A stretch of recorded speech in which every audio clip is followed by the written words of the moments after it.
માંડવી ખાતે ભારતીય આંગણવાડી કર્મચારી મહાસંઘ સંલગ્ન ભારતીય મજદૂર સંઘ દ્વારા મોબાઈલની માંગણી કરાઈ। ભારતીય આંગણવાડી કર્મચારી મહાસંઘ સંલગ્ન ભારતીય મજદૂર સંઘ દ્વારા આજરોજ સુરત ગ્રામ્યના તમામ બહેનો જે તે કચેરી ખાતે અમે આજે હાજર છીએ। 2018થી આ સરકારે ન તો અમને મોબાઈલ આપ્યા અને તમામ કામગીરી મોબાઈલમાં કરવાની હોય, માત્ર સિમ કાર્ડ આપ્યા છે।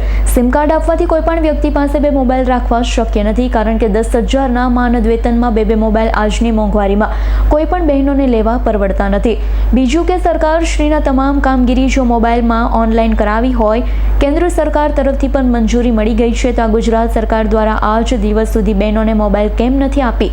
ભારતીય મજદૂર સંઘના નેજા હેઠળ આજે અમુક તમામ બહેનો આ સિમ કાર્ડ જમા કરાવવાના છીએ। ઓનલાઈન કોઈપણ જાતની કામગીરી કરવામાં આવશે નહીં, ઓફલાઈન તમામ કામગીરીઓ આંગણવાડી પર કરવામાં આવશે। લાભાર્થી કે બાળકોના પોષણને અસર થાય તેવું એક પણ કાર્ય અમારી બહેનો કરશે નહીં। અમારો વિરોધ માત્ર ને માત્ર સરકાર અમને મોબાઈલ નથી આપ્યા તેનો છે।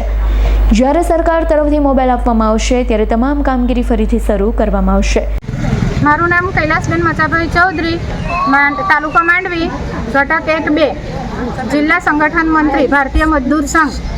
આજે કેટલા વર્ષથી અમે બહેનો મોબાઈલમાં કામ કરીએ છીએ, અમારા પર્સનલ મોબાઈલમાં સિમ કાર્ડ નાખીએ છીએ, પોષણ ટ્રેકરનો ચાલતો નથી। વારે ઘડીએ સરકારને અપીલ કરવા છતાં પણ અમને નવા મોબાઈલ આપ્યા નથી।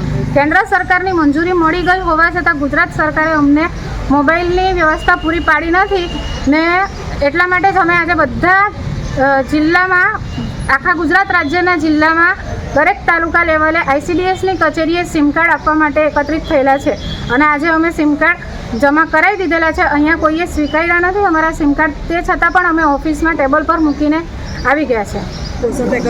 અને અમારે સરકારને એટલી જ અમારી અપીલ કે અમને વહેલી તકે મોબાઈલ આપો। જો મોબાઈલમાં જ અમને કામગીરી કરાવવા માગતા હોય તો અમને વહેલી તકે મોબાઈલ આપવામાં આવે। જીતેન્દ્ર સોલંકીનો રિપોર્ટ, S9 ન્યૂઝ, માંડવી। અમારી તમામ માહિતીથી અપડેટ રહેવા માટે જોડાયેલા રહો S9 ન્યૂઝ સાથે।